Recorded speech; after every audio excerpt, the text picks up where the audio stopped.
Hello, this is Mike Patterson, and this video is to demonstrate the two major problems that happen with the older 16mm Bell and Howell projectors. The first problem is the worm gears get cracked or broken, and the second problem is the belt slip. Now that's not all that can go wrong with these, but if you can get those two things fixed, you usually have a working projector again. So without delay, let's turn this one around and show you the business end of this machine. First time you see one of these, it's a little daunting what all is inside of them. But regardless, they're just machines.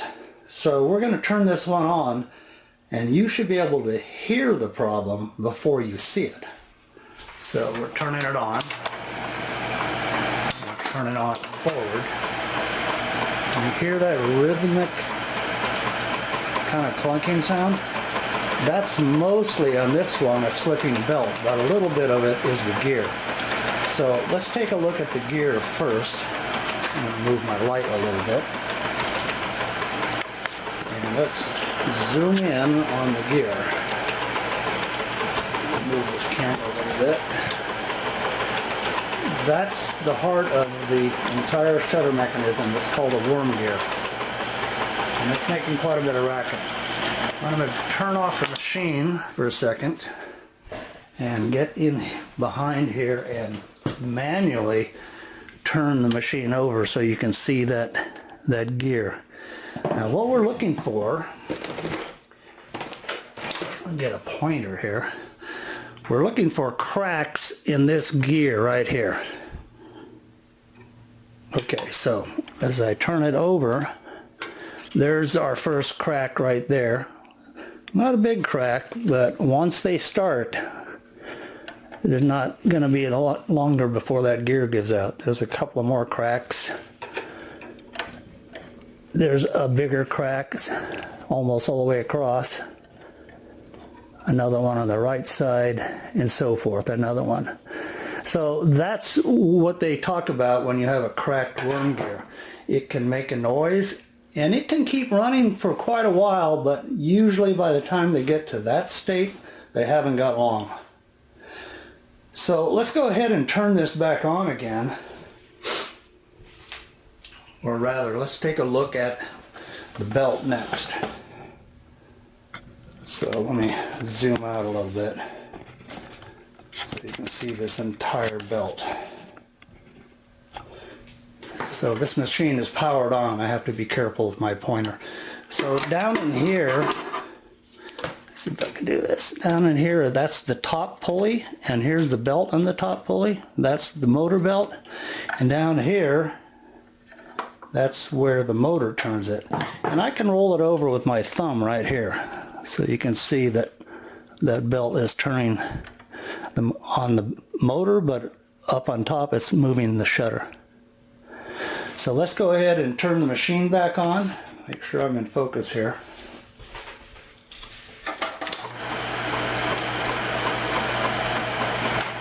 And if you look right down in here, you'll see that that belt is actually slipping off the lower pulley.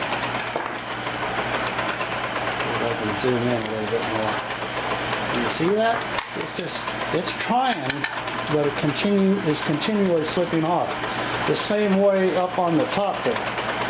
It's coming off of the shutter end. You see that? It's just trying to slide right off of it. Eventually that belt will come completely off. It's just really trying to hang on right now. And that's pretty much what we're talking about with bad worm gears and belts in these Bell and Howell machines, the 16mm. Now this is in the 500 to 2500 series. Those are the ones I'm familiar with. I'm going to show you another one here in a second that is even in worse condition. So hold on a minute while I get that one set up. So I'm back with a Bell and Howell 16mm model 1592B. This is quite a close machine to the 1592C that we just looked at. This one has an even worse worm gear. I'm going to turn it on, you can hear this. Let me get this cord out of the way. So when I turn it on, that's what a really bad worm gear sounds like. They both need replacing, but this one is crazy bad. I can get a good look at that.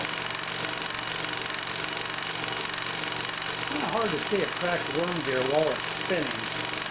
So we're going to go ahead and get some good light on this. I'm going to go ahead and turn this off. And I'm going to turn this over by hand and get it to grab. And there is a worm gear that is cracked in two. You can see the aluminum core underneath. This machine would not display film correctly, and it's just a matter of time before that gear comes apart and this machine jams all together. Now this one also has a slipping belt. Let me back out of here a little bit. Turn it back on. I don't know if you heard that or not, but the belt slipped completely off when I turned it on. So I wanted to finish up this video on the Bell and Howell worm gear problems by showing you the last 8 gears that I replaced in Projectors.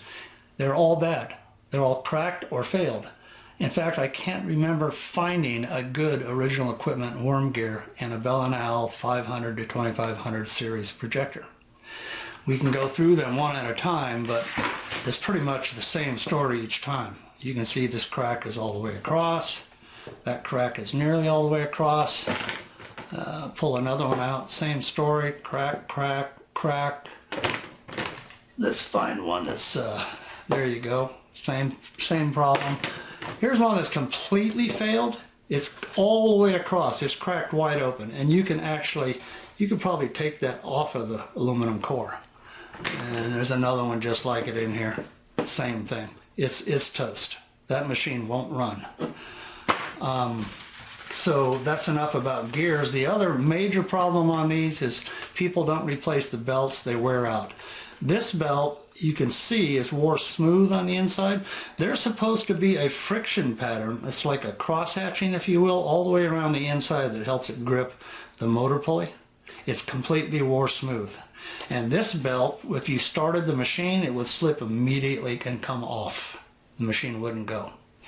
So that's the story on belts and gears.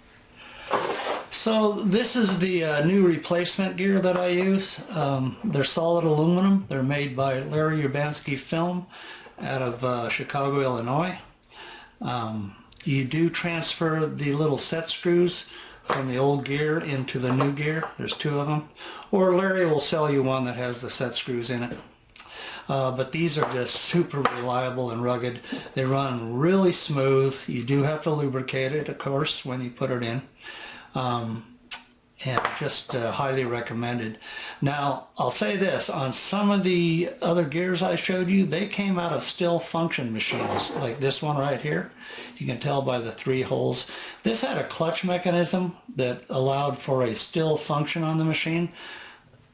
Nobody in the States makes a replacement gear for this anymore, for the still function. You can get one out of Van Eck Services out of the Netherlands, but they're quite expensive when you add the shipping to them. And nobody uses, pretty much nobody uses still function on a film projector anymore. So what you can do is, this aluminum gear is a direct replacement for both a standard gear and this still function gear. So you can take this out of the machine, get a couple of set screws into this gear and put it directly on the shaft, strip out the still function bits, and you're good to go. That makes a much more reliable machine, in my opinion. So that's the story on replacement worm gears. I hope that helps.